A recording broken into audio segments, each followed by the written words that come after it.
കേരളത്തിൻ്റെ സാംസ്കാരിക തലസ്ഥാനമായ തൃശ്ശൂർ. തൃശ്ശൂർ ജില്ലയിലെ പെരിങ്ങോട്ടുകര. തൃശ്ശൂരിൽ നിന്നും ഏകദേശം 20 കിലോമീറ്റർ ദൂരത്തായാണ് വിഷ്ണുമായ ക്ഷേത്രങ്ങളാൽ പ്രശസ്തമായ പെരിങ്ങോട്ടുകര ഉള്ളത്. അതിലൊന്നാണ് പ്രശസ്തമായ കാനാടിക്കാവ് ക്ഷേത്രം. കാനാടിക്കാവ് ശ്രീ വിഷ്ണുമായ കുട്ടിച്ചാത്തൻ ക്ഷേത്രം.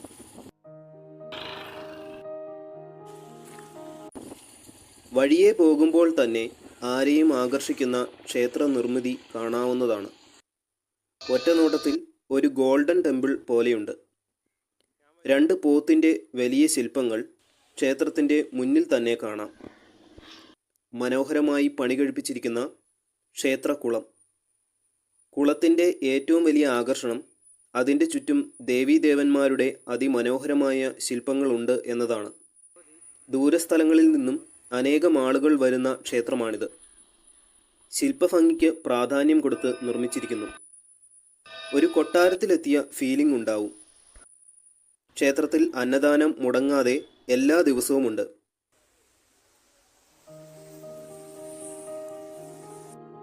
ഹൈന്ദവ വിശ്വാസപ്രകാരമുള്ള ചാത്തൻ എന്ന സങ്കല്പവുമായി ബന്ധപ്പെട്ട് ഏറ്റവും അധികം ആരാധനാ കേന്ദ്രങ്ങൾ സ്ഥിതി ചെയ്യുന്ന സ്ഥലമാണ് തൃശ്ശൂർ ജില്ലയിലെ പെരിങ്ങോട്ടുകര.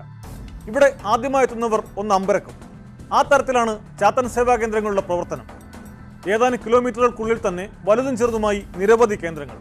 ഇവിടെ എത്തുന്നവരെ ചാക്കിലാക്കി കൂട്ടിക്കൊണ്ടുപോകാൻ ഏജന്റുമാർ, സന്ദർശകരുടെ വാഹനങ്ങളുടെ നീണ്ട നിര. പൂജാ സമയങ്ങളിലാകട്ടെ ഈ ക്ഷേത്രങ്ങളിലൊന്നും സൂചി കുത്താൻ പോലും ഇടമില്ലാത്തത്ര തിരക്കായിരിക്കും. പണം കുമിഞ്ഞുകൂടുന്ന ഭണ്ഡാരങ്ങൾ നമ്മളെ ഞെട്ടിക്കും. വിശ്വാസപ്രകാരം വിഷ്ണുമായ, കരിങ്കുട്ടി, ചേക്കുട്ടി, പറക്കുട്ടി തുടങ്ങി നിരവധി പേരുകളിൽ കുട്ടിച്ചാത്തന്മാരുണ്ട്. വിഷ്ണുമായയാണ് പ്രധാന ആരാധനാമൂർത്തി.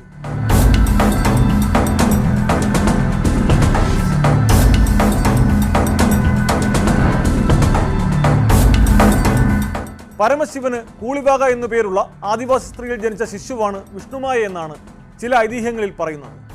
ശിവപാർവതിമാരുടെ പുത്രനായിട്ടും ചിലർ പൊന്നുണ്ണി വിഷ്ണുമായയെ കണക്കാക്കുന്നു. അസുരനിഗ്രഹത്തിനായി അവതരിച്ചു എന്നാണ് വിശ്വാസം. എന്നാൽ താന്ത്രിക ബുദ്ധമതത്തിൽ നിന്നുണ്ടായ ദേവതയാണ് ചാത്തനെന്നും ഇത് ശാസ്താവ് തന്നെയാണെന്നും ചിലരൊക്കെ വിശ്വസിക്കുന്നുണ്ട്. പോത്തിന്റെ പുറത്ത് കുറുവടിയുമായി ഇരിക്കുന്ന ബാലന്റെ രൂപമാണ് വിഷ്ണുമായ ചാത്തൻ്റേത്.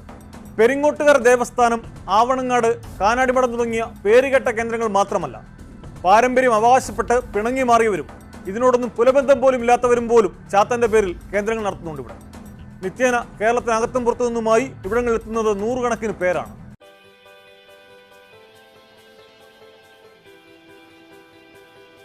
ഭാരതത്തിലെ അതിപുരാതനമായ ഏറ്റവും വലിയ വിഷ്ണുമായ ക്ഷേത്രം.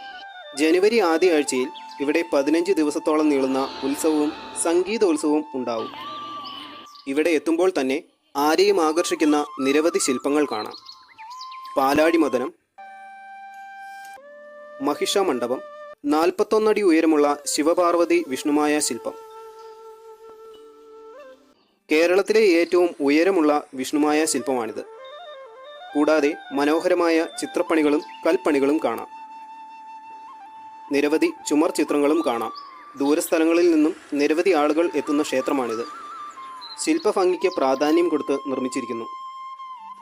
കൊടിമരമുള്ള ഇന്ത്യയിലെ ഏക വിഷ്ണുമായ ക്ഷേത്രമാണിത്. അതുപോലെ വിഷ്ണുമായയ്ക്ക് ആറാട്ടുള്ള ഒരേ ഒരു ക്ഷേത്രവും. കലയോട് താല്പര്യമുള്ള ആർക്കും ജാതിമത ഭേദമന്യേ ഇവിടെ പഠിക്കാനുള്ള അവസരമുണ്ട്. ഗണപതി ഭഗവാന്റെ വാദ്യോപകരണങ്ങളോട് കൂടിയ പല രീതിയിലുള്ള ശില്പങ്ങൾ കാണാം.